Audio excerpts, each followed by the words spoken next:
Out here the cold doesn't knock. It walks in like it owns the place. I've ranched this stretch of high desert for 31 winters, and I have buried calves that froze standing up, their legs locked under them like they'd just decided to kneel and never got back up. I've seen a man's breath turn to frost on his own mustache while he was still talking. So when I tell you that on the worst night of that whole brutal February, the night the thermometer outside my kitchen window cracked because it had no more numbers to give, I drove past the Tesse place and saw smoke coming out of a thing that should not have had any business holding heat. I want you to understand that I did not believe my own eyes. It wasn't a house. It wasn't a trailer. It wasn't anything a sane man builds a home out of. It was a cylinder, a great rusted metal drum, big enough to swallow a school bus, lying on its side in the dirt like something a giant had dropped and forgotten. And out of a little tin chimney poking from its curved roof, warm gray smoke was rising straight up into a sky so cold the stars looked frozen in place. I sat in my truck with the engine ticking and I thought, there are children in there. I have learned in my long life to mind my own business. I have also learned that some nights, minding your own business is just another word for letting people die. This is the story of how a man with nothing kept his family warmer than I kept mine, and what it cost him to do it. I have been trying to tell it right for 2 years now. Let me try once more. I should start with my own foolishness, because that's where the truth starts. The name's Harlan Boggs. I'm 73 now, was 71 then, and I keep a logbook, have kept one every day since my wife Ruth made me start one back in '88. On account of I kept forgetting which fields I'd already rotated the cattle through. Ruth's been gone 11 years. I keep the logbook anyway. Some habits are just love that doesn't have anywhere left to go. The entry for that February night reads, in my cramped little pencil, cold like the inside of a grave, drove the South Road, saw the Tesse boys smoke, cylinder, Lord help me the cylinder. I have a quirk, I'll own it. When I get nervous, I worry the chain of an old pocket watch that hasn't ticked since the Carter administration. It belonged to Ruth's father. The watch is dead, but the chain still spins, and that night, sitting in my truck staring at that impossible warm light leaking out from the seams of a metal drum, I spun that chain so hard I near wore a groove in my thumb. Daniel Tesse had been my neighbor, and I use that word loosely, because out here a neighbor can be 11 miles off for about 2 years by then. Apache family. He'd taken over the old Prude allotment after the bank ate it, scraped together the lease somehow, and tried to make a go of running a few head of sheep and a garden on land that the Prutes themselves had given up on. I'd met him maybe 4 times. Quiet man. Big hands. Spoke careful, like every word cost him something, and he didn't want to spend more than he had to. His wife was named Marisol.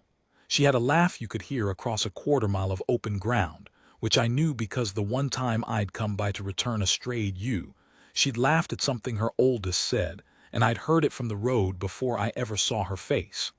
They had 3 kids, a boy of maybe 12, a girl of 9 or 10, and a baby, though by that February the baby wasn't quite a baby anymore, was toddling, I think. I tell you all this so you understand. I knew them and I didn't know them. They were the kind of family you wave to. The kind you say good people about at the feed store without ever having sat at their table. And I had heard, the way you hear things in a county this empty, that the Tesses had lost their house. Not lost like sold, lost like gone. It had burned. That December. A propane heater, somebody said, though nobody knew for sure, and the little frame house Daniel had been fixing up board by board had gone up in under an hour while the family stood out in the snow and watched everything they owned turn orange and then black. Nobody hurt, thank God. But it was December in the high desert, and they had a lease on land but no house on it anymore. And the insurance, if there'd been any insurance, which I doubt, would have been the kind that finds a reason to pay you nothing. I'd heard all this secondhand, and I'm ashamed to write what I did about it, which was nothing. I told myself they had family. I told myself the tribe had services. I told myself a lot of things that let me keep driving the North Road, the long way, so I wouldn't have to pass the burned-out shell of their place and feel the particular shame of a man with 2 empty bedrooms and a furnace that worked just fine. 2 empty bedrooms. I want you to sit with that because I have had to. So that's the man I was, spinning a dead man's watch chain in a warm truck on the coldest night of the decade, looking at smoke coming out of a cylinder. I'll be honest about what I almost did. I almost drove on. I had the thought clear as anything, they've got it handled, look at that smoke. They're fine, don't go embarrassing the man by checking on him like he's a child. That thought had Ruth's voice in it, which is funny, because Ruth would have been out of that truck and pounding on that metal before I'd finished parking. It was the second thought that got me out. The thought underneath the first one, the one I didn't want to hear. It said, and what if that smoke is the last of their firewood? I cut the engine. I got out into a cold so total it felt less like temperature and more like a hand pressing flat against every inch of you, and I walked toward the cylinder. Up close it was even stranger than from the road. It was an old water tank, I figured out later, a great horizontal cylinder of riveted steel that must have come off some ranch's defunct irrigation system, hauled here God knows how. It sat cradled in a berm of packed earth and snow that Daniel had banked up around its lower curve, so that half of it was buried and only the top arc showed. One end had been cut and fitted with a door, a real door, a salvaged house door, painted a faded red, set into a frame of mismatched lumber and sealed all around with what looked like mud and straw and old blankets. The little chimney came out of the top, and the whole thing was breathing. I swear it was. You could see the heat shimmer where the warm metal met the killing air, a thin, wavering ghost rising off the steel into the dark. I knocked on the red door. My knuckles barely made a sound. The cold had taken the feeling out of them. There was a shuffle inside. A child's voice, hushed. Then the door opened a crack and Daniel Tessay's face appeared in a slot of golden light, and the warmth that rolled out of that opening hit me in the chest like stepping into June. It was summer in there. I am not exaggerating for the story. Coming from 40 below into that doorway was like wading from an ice river into a bath. The air smelled of wood smoke and beans and something green, sage, maybe, or juniper, and under it all the warm animal smell of people living close. Daniel looked at me. He did not look glad to see me. He looked, if I'm honest, the way a man looks when he's been caught at something. "Harlan," he said. "Daniel." I didn't know what to say. I'm not a man who knows what to say. So what came out was the truth, stupid and plain. "I saw your smoke, from the road. I thought I wanted to make sure you all were warm." Something moved across his face then, a flinch almost, and I understood too late what my words sounded like. I came to see if you needed saving, as if he were a problem, as if a man who had built warmth out of a junk water tank with his own 2 hands needed a fat old rancher to come check that he was doing it right. "We're warm," he said, quiet, even, a little too even. And then behind him, the girl Yolanda, I'd learned her name was, pushed her face into the gap of the door and looked up at me with enormous dark eyes and said, "It's hot in here. Do you want to come see? Children will save you from your own awkwardness every time, if you let them." Daniel didn't want to let me in. I could see that. There's a pride in a man that's got nothing to do with arrogance. It's the pride of someone who has been looked down on so many times that he has built a wall out of not needing anything, and any kindness offered too easily reads to him like pity, and pity is the one thing he cannot afford to swallow without choking.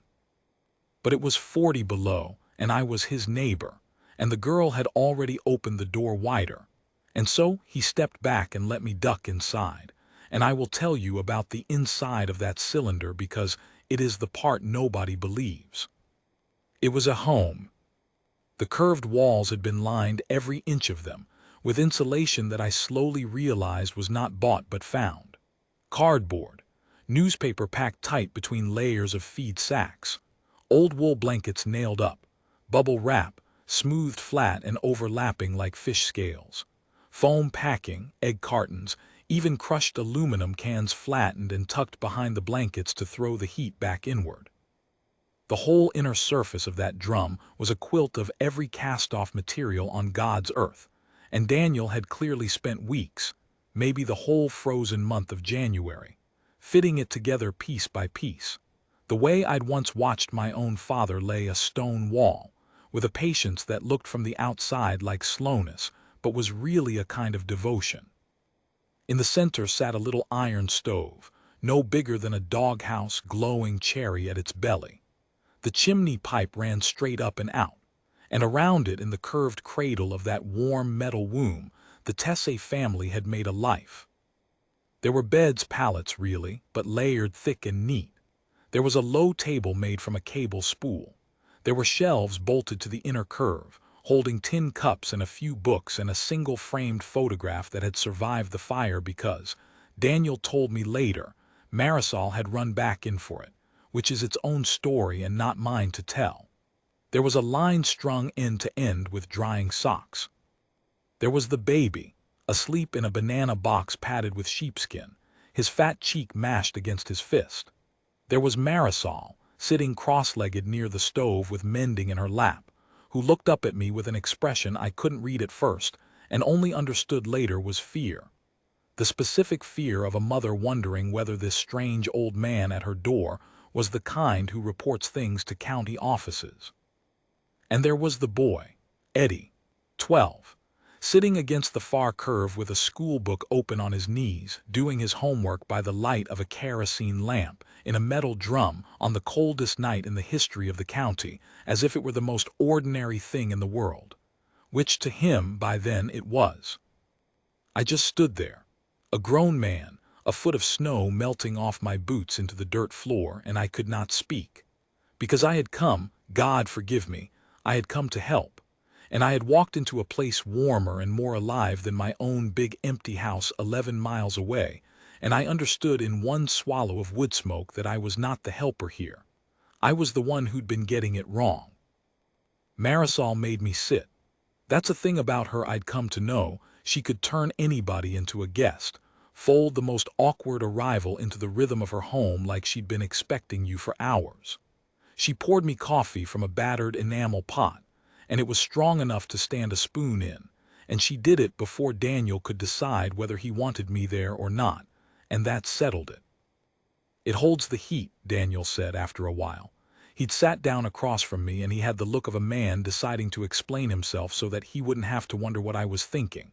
The steel, people think metal's cold, but it's not the metal, it's how round it is. He cupped his big hands, made a circle. No corners, the heat don't get trapped in a corner and lost. It just goes around, comes back. Round things keep what you give them.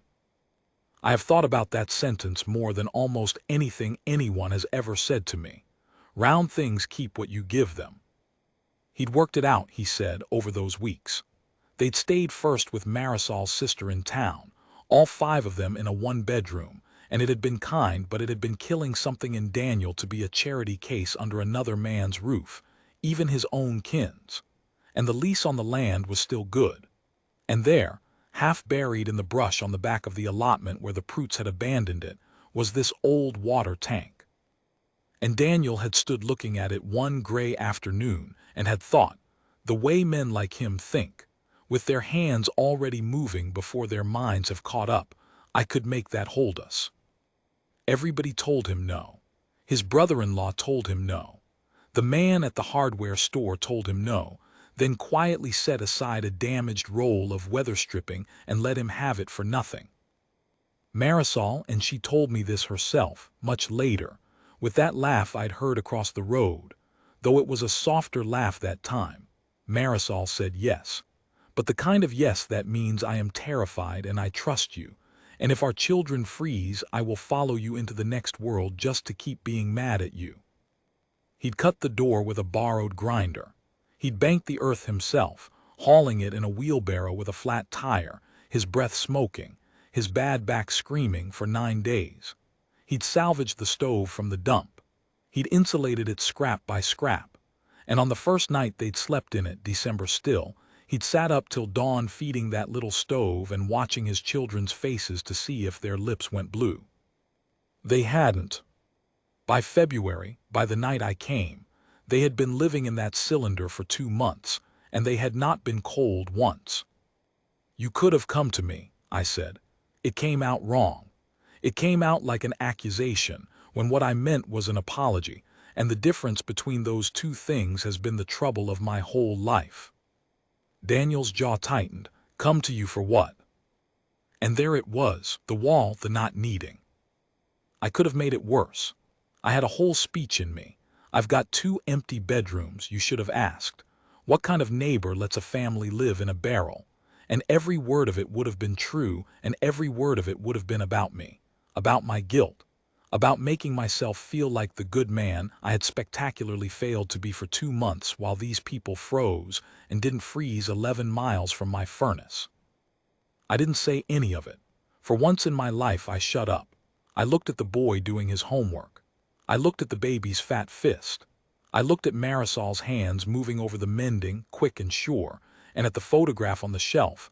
I could see now it was a wedding picture, the two of them impossibly young, and I spun the dead watch chain under the table where nobody could see, and I said the only true thing I had. "It's a good home, Daniel." I watched the wall in him come down maybe 2 inches, just 2, but I saw it go. "It's warm," he said, which from him I would learn was the same as thank you. I stayed an hour, maybe more. The girl Yolanda showed me her drawings. She'd drawn the cylinder itself, over and over, a friendly red door and yellow light pouring out, and in every single one she'd drawn the smoke as a curl going up to a smiling sun, even though it was night, even though it was the dead of winter, because to that child the warmth was so total that the only way her crayon knew to draw it was summer. That's where the thing they all said came from, the thing that became almost a family joke. "Even the coldest nights feel like summer in here." Yolanda said it first.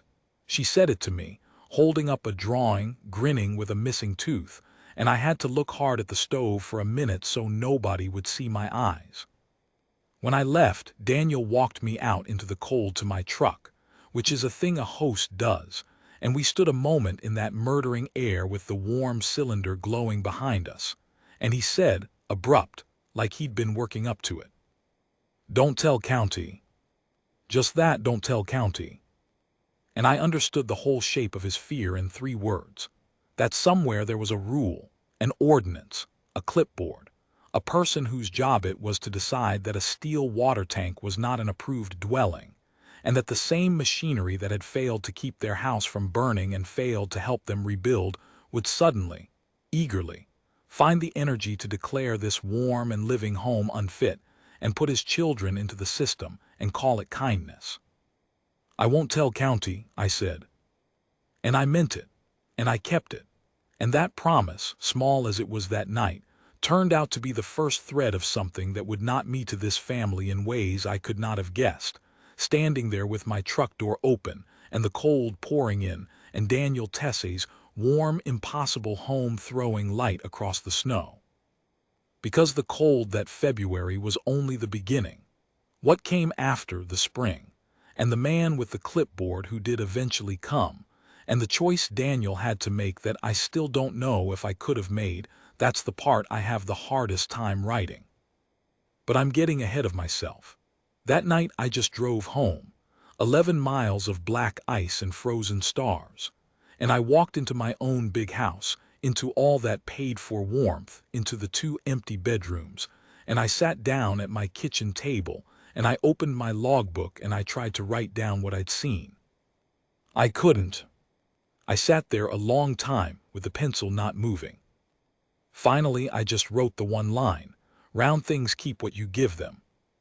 And then I went to bed in a house that had never once, in 11 years, felt like summer.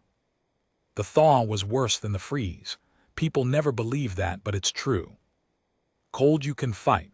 Cold has a shape, you bank earth against it, you feed a stove, you stack your children close and you hold the line until morning. But the thaw is sneaky. The thaw comes smiling. It comes with the first warm wind out of the south in late March, with the snow going soft and gray and sliding off the rocks, with the smell of wet sage so sharp it makes your eyes sting. And while you're standing there grateful, with your coat unbuttoned for the first time in months, the thaw is quietly turning the whole world to mud and rot and trouble underneath you. I knew this. 31 winters had taught me. What I didn't know yet was that the thaw was going to bring a man in a tan county truck up the South Road, and that I was going to be the one who saw him coming. I'd been going by the Tesse place regular by then. I want to be careful how I say that, because I don't want it to sound better than it was. I didn't go by out of pure goodness. I went by because after that February night something had come loose in me, some old door I'd kept shut since Ruth died, and the truth is I went by because that warm cylinder full of people was the only place in 11 miles where my own quiet stopped pressing down on me so hard. I'd bring things. That's how men like me say what we can't say. A sack of feed for the sheep. A box of nails. Daniel could pretend he was doing me a favor by taking off my hands.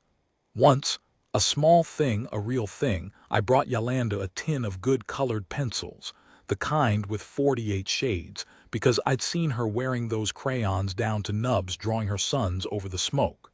She looked at that tin like I'd handed her the moon. Daniel looked at it like he wasn't sure whether to be grateful or to give it back. Marisol settled it, the way she settled everything, by saying say thank you to Mr. Boggs, Mija, and so the girl did, and the tin stayed, and that was the day Daniel stopped walking me to my truck like a guest, and started just lifting 2 fingers off the fence rail when I drove off, which out here is what a man does for family. I learned them slowly that spring. I learned that Eddie, the 12-year-old, wanted to be an engineer. He'd been the one who figured out how to vent the stove so the air stayed sweet, who'd read about it in a salvaged library book, and explained it to his father with diagrams scratched in the dirt. I learned that Marisol had been a teacher's aide before the fire, and that she taught all 3 children their letters and numbers herself at the cable spool table when the bus couldn't get up the muddy road. I learned that the baby's name was Sammy and that he had decided I was the funniest thing he'd ever seen, for no reason I could determine, and would shriek with laughter every time I took off my hat, which I started doing constantly, like a fool, just to hear it. And I learned that Daniel almost never slept. He'd worked construction before, day labor mostly whatever came, and through that spring he'd leave before light, catch a ride with a crew 40 miles east where they were putting up a warehouse, work 10 hours, catch the ride back, and then work his own land till dark and tend the stove half the night. I'd see his face going gray with it. I said something once. I said, Daniel, you can't burn at both ends like that. A man's got limits. And he looked at me with those tired eyes and he said, I had a house, Harlan. I'm going to have a house again. I don't care what it costs me. My kids are not going to grow up and say their father kept them in a barrel. I didn't know what to say to that. I still don't, really. Because the thing was, the cruel, true thing was that they weren't growing up in a barrel. They were growing up in the warmest, most loved home I'd ever set foot in. But Daniel couldn't see it that way. To him, the cylinder wasn't a triumph. It was a wound he was working day and night to close. And I think that's the part I most want people to understand about him, because it's the part the story usually leaves out. He never once thought he was doing something remarkable. He thought he was failing in slow motion and refusing to let it show. The county man came on a Tuesday in late April. I remember it was a Tuesday because I'd been to the feed store, which I only do Tuesdays, and I was coming back the South Road instead of the North. And that change, that small change in my route that I'd made without thinking sometime that spring, is the only reason I was there. The tan truck was ahead of me, going slow, somebody who didn't know the road. County seal on the door. And I felt my stomach drop before my brain even caught up, because there was only one place that road went, and it went to the Tesses. I'll tell you what I did, and I'm not proud of the panic in it. I came up behind him fast and laid on my horn and pulled around him on a stretch where there's no business passing, and I forced him to stop, pulled my truck crossways and got out and walked back to his window with my hand up like I was flagging a wreck. He rolled the window down. Young fellow, pressed shirt. Clipboard on the seat beside him, which I clocked the way you clock a snake. Name was Pierce, his badge said. He looked annoyed and a little scared, which a man on an empty road being flagged by a big old rancher probably ought to be. "Help you," he said. And God help me, I had nothing planned. I just acted.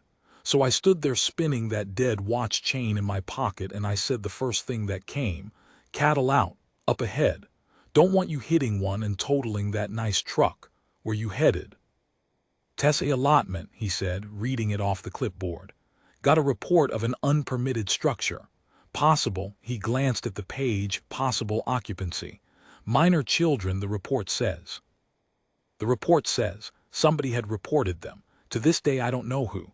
Maybe the brother-in-law, meaning well, thinking county could help. Maybe a school official noticing where the bus dropped the kids. Maybe nobody at all, maybe just the smoke, visible from the highway all winter, finally working its way up some chain of clipboards to land on this young man's desk. It doesn't matter. The machine had noticed them. And the machine, once it notices you, does not look away. I could have lied bigger. I'd thought about it in the half-second I had. I could have said nobody lives out there, that allotment's been empty for years. But Pierce had the lease on his clipboard, he had Daniel's name, and a lie that big would just bring him back with company. So I did the only thing left, which was buy time and try to be human at him. "They're good people," I said. "Daniel Tessay lost his house to a fire in December. Insurance gave him nothing. He's working 2 jobs to rebuild, and he built his family a place to stay warm in the meantime, and it is," my voice did something I didn't expect, it caught, "it is the warmest, cleanest, most cared-for home in this whole county, and I have been in a lot of homes. Those kids are fed and schooled and loved. Whatever your report says, son, it doesn't say that part." Pierce looked at me for a long moment, and I saw I want to give him this because it would be easier for the story if he were a villain, and he wasn't. I saw that he didn't want to be there. He was maybe 26. He had a job. The job had rules, and the rules existed mostly to keep children from freezing in unsafe structures, which is not an evil thing for rules to do. "I have to make contact," he said finally. "It's a welfare check now with the minors. If I don't go, somebody else does, and they won't." He stopped. "Somebody else won't slow down to listen to you. Let me do it. I'll be fair." There was no stopping it, I knew that, so I moved my truck. But I got there first. I took the cutoff across my own back 40 and the dry creek, and I beat that tan truck to the Tessay place by 4 minutes, and I came out of my truck yelling for Daniel before I'd even stopped. Daniel was home. It was one of the rare evenings he was home before dark, and he came out of the red door with Sammy on his hip, and that's the image I can't shake. Daniel Tess, holding his baby son, squinting at me, running across his yard hollering, and then his face changing as he understood, the warmth going out of it, the wall coming back up in his eyes, but this time with fear behind it instead of pride. "County's coming," I got out. "Right behind me, welfare check, they got a report." I watched a man's whole world tilt. He didn't drop the baby. He didn't shout. He just went very, very still, the way a deer goes still. And then he turned and called something through the door in a low voice, and Marisol appeared, and the two of them had a conversation with their eyes that I wasn't part of and couldn't have been. A conversation built out of 2 months in a metal drum, and a house burned to ash, and every fear a parent carries folded into a single look. Then Marisol did something that broke my heart. She started cleaning. She handed Sammy off, and she went back inside, and she started straightening pallets that were already straight, squaring the books, wiping the table, putting Yolanda's pencils away in their tin, preparing her home, her warm, impossible home, to be judged. As if tidy enough could save it. As if she could make a water tank pass for what they'd lost. And Daniel stood in the yard and watched the tan truck come up the road, and he set his jaw and he said to me low, "Whatever happens, don't let them take my kids out of here scared. If they take them, I want them calm. You make sure of that. You hear me?" It was the only thing he asked of me in 2 years. Don't let my children be afraid. And I said yes, and the truck pulled in. I won't draw out the part with Pierce, because the truth is he was decent, and decency doesn't make for the drama people want. He walked through the cylinder with his clipboard and I watched him try to keep his face official and fail. I watched him crouch down to Sammy's banana box bed and check the padding and not write anything down. I watched Yolanda show him her drawings, unprompted, the suns over the smoke, and I watched him say those are real good in a voice that wasn't official at all. I watched him register the books, the homework, the drying socks, the smell of beans, the cherry glow of the stove, the photograph on the shelf. I watched a young man with a clipboard slowly understand that the report in his hand and the home in front of him were two different things that the system had no box for. But here is what I also watched, and what I knew with a sick certainty, even as I hoped. It didn't matter that he understood. Because Pierce did his job, and his job required him to write the truth, and the truth was that a steel water tank with a salvaged stove and no permit, no inspection, no approved egress, no certified heat source, was, by every rule the county had, an unsafe structure for the occupancy of minor children. He could be as moved as he liked. The clipboard didn't care. He stood in that warm room and he told Daniel, as gently as a man can tell another man such a thing, that he was sorry, that he could see they were doing their best, but that he was going to have to file it, and that filing it would start a process, and that the process had a timeline, and that at the end of the timeline, if the structure wasn't brought to code or the family relocated to approved housing, there would be, he used the words, a determination regarding the welfare of the children. A determination about whether Daniel got to keep his own children, made by a clipboard, because he'd refused to let them freeze.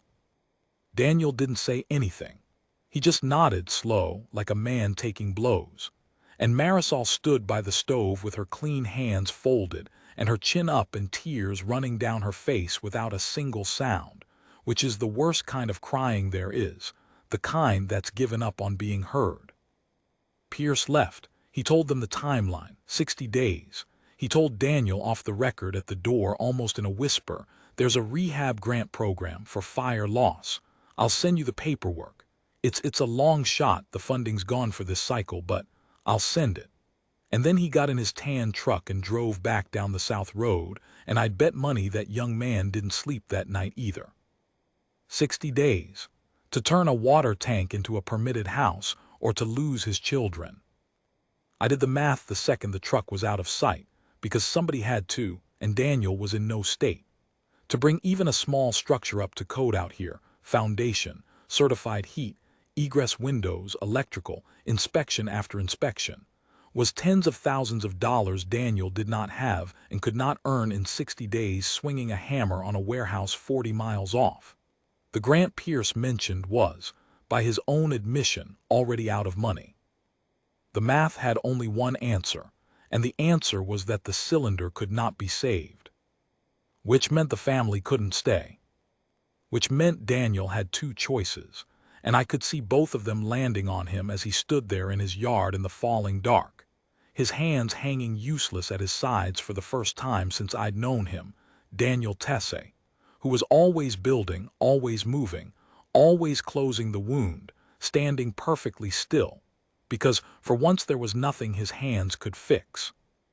He could fight it, refuse to leave, refuse to relocate, dare the county to come take his children and lose slow and ugly in public, in offices and hearings, and probably lose the kids anyway, and the land and what was left of his pride, all of it. Or he could give it up himself, pack his family out of the warmest home they'd ever known and go back to charity, back to the one bedroom at the Sisters, back to being a man under another man's roof, and keep his children by handing over the one thing he'd built that proved he could keep them. That was the choice. Keep the home and risk the kids, keep the kids and kill the home with his own hands. I have turned it over 10,000 times. I don't know which one I'd have chosen. I tell myself I'd have fought because fighting feels brave. But fighting was the choice that risked the children, and I think the truly brave thing, the thing that costs the most, is to swallow your pride whole and walk away from the proof of your own strength so that the people you love don't pay for it. I didn't know yet what Daniel would choose. What I knew was this. That night I didn't drive the 11 miles home. I sat in my truck in the Tesse yard till the kerosene light went out behind the red door, and then I sat a while longer, watching the smoke from the little chimney rise up against the cold returning stars. Because the thaw was a lie. The cold always comes back in April. It always comes back, and I thought about my 2 empty bedrooms 11 miles away, warm and paid for and useless. And somewhere in those dark hours, sitting in that yard, I had a thought. A foolish, enormous, terrifying thought. The kind of thought Ruth would have had in 2 seconds, and that took me a whole night of cold and shame to arrive at. I didn't say it to anyone. Not yet. I just drove home as the sky went gray, and I opened my logbook at the kitchen table, and under all the entries about feed and weather and the man with the clipboard, I wrote 4 words and then sat looking at them for a long, long time, not at all sure I was brave enough to mean them. It took me 9 days to work up the nerve to say 4 words out loud. That tells you everything about me, I think. A man can sit in a cold yard and arrive at the one true thing he ought to do, and then spend 9 days finding reasons not to do it. I told myself I was waiting for the right moment. I told myself I shouldn't insult Daniel with charity. I told myself a dozen things, and underneath all of them was the real reason, which was that I was afraid. Afraid he'd say no and I'd have nothing left to offer. Afraid he'd say yes, and I'd have to let people back into a house I'd kept sealed like a tomb for 11 years. You learn things about your own cowardice, getting old. You learn it's mostly just fear wearing a respectable coat. What finally moved me wasn't courage. It was the calendar. 60 days, Pierce had said, and I'd watched 11 of them burn off while I dithered, and on the 9th morning I woke before light with Ruth so vivid in the dark of the bedroom that I half believed she was there. And I heard her, not really, I'm not claiming a ghost, just the part of my own mind that still talks in her voice. I heard her say, plain as anything, "Harlan Boggs, what in God's name are you waiting for? The boy needs a house and you've got too much one. Go." So I went. I knew something was wrong before I was out of the truck. The cylinder looked different. It took me a second to see why, and when I did, my chest went tight. The red door was propped open, and the warm dark inside was being undone. Daniel was up on a ladder pulling down the insulation, the feed sacks, the layered cardboard, the wool blankets, all of it, peeling the warmth off the inner curve in long, ragged sheets and stacking it in the dirt. Eddie was helping him, handing tools up, not talking. Marisol was packing the cable spool table's belongings into the same banana boxes that had carried them in. He'd made his choice. He'd made it days ago, while I sat in my big house being a coward, and he'd made it the hard way. The way that cost the most. He was giving up the home with his own hands so that no clipboard could ever say his children lived somewhere unfit. He was taking his family back to the 1-bedroom at his sister's, back under another man's roof, back to being the charity case that was slowly killing the part of him that knew how to stand straight. And he was doing it without a word of complaint, because the alternative was a determination, and a determination might mean losing them, and there was no version of Daniel Tesse that would gamble his children to save his pride. He climbed down when he saw me. He had insulation dust in his hair and his face was gray and set. He didn't say we're leaving. He didn't have to. He just looked at me, and I looked at the stacked guts of the home he'd built, and the words I'd practiced for 9 days went straight out of my head. What came out instead was worse and truer. "Don't," I said. He just looked at me, tired past arguing. "Harlan." "I've got 2 bedrooms," I said. "Empty. 11 years empty. I've got a furnace that works and a kitchen Ruth built and nobody to cook in it, and I have been," my voice did the thing again, the catching, and I let it. "I have been rattling around in that house like a dried up seed in a gourd for 11 years, and I want you to come live in it. All of you. Today. There's room. There's so much room it hurts." And Daniel Tesse, who had endured a fire and a freeze and a man with a clipboard without breaking, looked at me and shut down completely. "No," he said.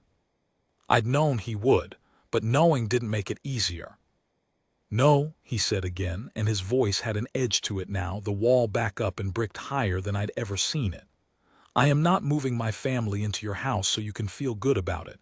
I am not the thing you fixed to stop missing your wife. We are not your—" He stopped, jaw working. "We will be all right. We've been all right. We don't need rescuing, Harlan."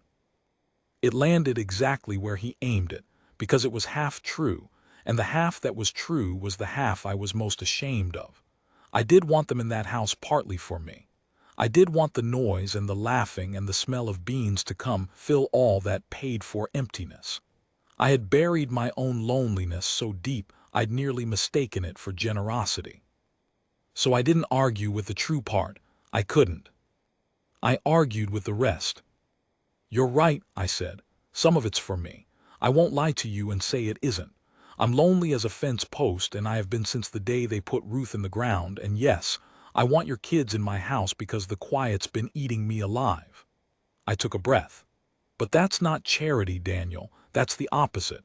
Charity's when one man's got everything and gives a scrap to a man who's got nothing."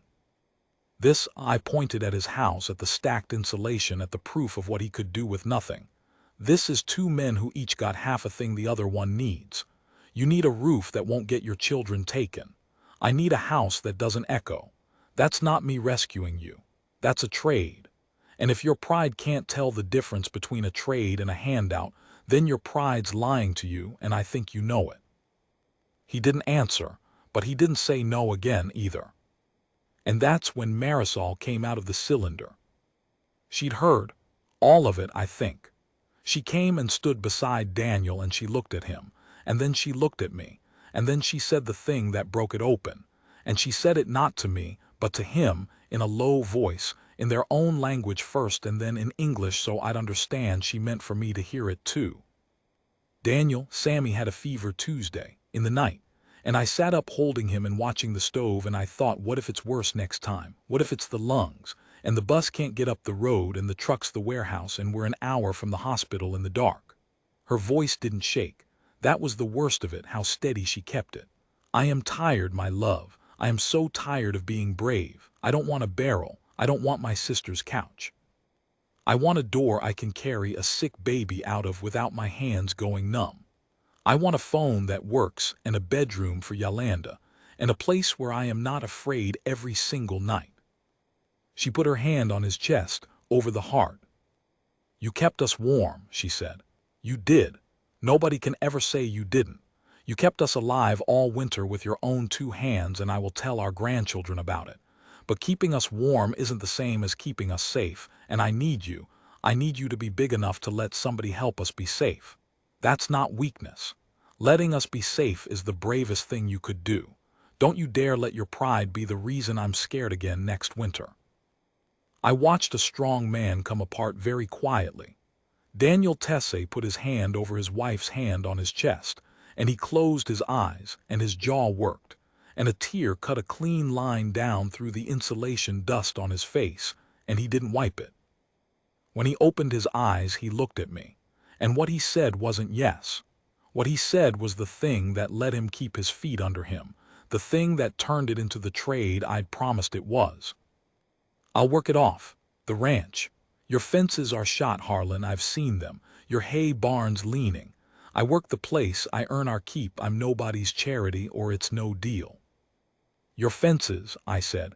"My God, I've been meaning to fix those fences for 11 years. And something almost like a smile got loose on his exhausted face. "I noticed," he said. "They moved in that week. I won't pretend it was easy or instant. The first nights were strange for all of us. Them in a house too big and quiet for their taste. Me lying awake listening to the unfamiliar sound of other people breathing under my roof. The baby crying at 2 in the morning, and the whole long-dead house coming alive around it. Yolanda was scared of her own bedroom the first night. She'd never slept in a room with a door that closed. She ended up dragging her blankets out to the hall, and I found her there in the morning. And I didn't say anything, just stepped over her careful. But the next day, I took down the door to her room and leaned it in the garage and told her some doors are better off open. And after that, she slept fine. Sammy decided my whole house was a thing built for the purpose of his laughter. Eddie sat up at the kitchen table every evening with his school books and his diagrams, and I started leaving the good lamp on for him. And sometimes I'd sit across from him with my coffee and he'd explain things to me, load-bearing this, thermal that, and I understood maybe one word in 5 and loved every minute of it. Marisol filled Ruth's kitchen with smells it hadn't held in 11 years, and the first time she made fry bread the whole house smelled like a thing I didn't have a name for, and I had to go out to the porch a minute, because grief and gratitude feel almost exactly the same in the throat, and I couldn't tell you to this day which one it was. And Daniel fixed my fences. Lord, did he fix my fences. He fixed the fences and the hay barn and the well pump and 100 things I'd let go because doing them alone in an empty place had stopped feeling worth it. He earned their keep 3 times over and never once let me say otherwise, and I let him have his pride because his pride was load-bearing, like Eddie's walls. Take it out and the whole man comes down. When Pierce came back, 60 days from the first time, he stood in my yard with his clipboard and he saw the Tesse kids running in and out of a real house with a real address and a working furnace and a phone, and he closed his clipboard without writing a thing and he shook Daniel's hand, and as he left he stopped by my truck and said quiet, "I'm glad. For what it's worth. I really am." And I believed him. The machine had noticed them, but a man inside the machine had hoped, and sometimes that's the most you get and it turns out to be enough. The grant, by the way, the long shot, the funding that was gone, it came through. 14 months later, out of nowhere, a letter. The cycle reopened, money got reallocated, and Daniel Tesse was awarded a fire loss rebuilding grant for a house he was, by then, no longer desperate for. That's the irony I promised you, and it's the kind life actually deals, which is to say not clean. He used it to put a proper foundation and a real frame on the back of my allotment. Our allotment, we'd made it that by then, close enough that we're all still on the same land, far enough that a married man and his wife have their own walls. He built it himself, of course, with his own 2 hands, and he did it slow and good, the way he laid that stone patient insulation, because round things keep what you give them, and so, it turns out, do men. The cylinder is still there. We never tore it down. I think some part of all of us couldn't. Daniel hauled it the 11 miles, don't ask me how. It took a borrowed flatbed and a day and a great deal of profanity, and set it in the yard between the 2 houses, and over the years it's become a kind of strange and holy thing. Eddie made it his workshop. He's at the State University now, studying engineering full ride, and when he comes home he tinkers out there in the round, warm dark where he first learned how heat moves. Yolanda's drawings paper the inside of it, years of them, her sons over the smoke going from crayon to colored pencil to, lately, real and careful watercolors, because that tin I gave her turned into something. Sammy plays in it. Marisol keeps her seedlings in it in the spring, because nothing holds warmth like that old steel, and her tomatoes come up weeks ahead of anyone's in the county. And me, I go out there sometimes in the evening, just to sit. It still does the thing. Even now, even on the coldest nights, you step inside that curve of metal out of the killing air and the warmth wraps around you and it feels, God help me, the child was right, it feels like summer. I'm 73 now. I told you that at the start. What I didn't tell you is that I'm not well. The doctor in town has a long word for it and a short timeline, and I've made my peace mostly, the way you do. The Tesses know. Marisol cried and Daniel went very still in his dear still way, and then said he'd take over the cattle, all of it, no argument, and that the house is mine as long as I draw breath and theirs after, which is how I wanted it, which is how Ruth would have wanted it. 2 empty bedrooms 11 years too late, and then, at the very end, not empty at all. There's one more thing. Last week Eddie came home from the university, and he sat with me on the porch in the long gold light, and I gave him something. I've been carrying it 40 years. The pocket watch, Ruth's father's watch, the dead one, the one I've worried the chain of through every frightened moment of my life. I put it in that boy's hand and I told him it hadn't run since before he was born and that I'd never been able to fix it. He turned it over a few times with those careful engineer's hands. And then he opened the back and looked inside and made a small sound and did something with a tool from his pocket that took about 90 seconds. It's ticking now. It's sitting on the table beside me as I write this, ticking away like it never stopped, like 40 years was nothing, like all it ever needed was somebody who knew how warmth and motion move through a closed and broken thing, and wasn't afraid to open it up and look. I keep picking it up just to feel it go. I drove past the Tesse place on the coldest night of my life 2 winters ago, and I almost didn't stop, and I will be grateful until my last breath that I did. A man with nothing built his family a home out of a barrel and kept them warmer than I'd kept anything in 11 years. And I thought I was driving over there to save them.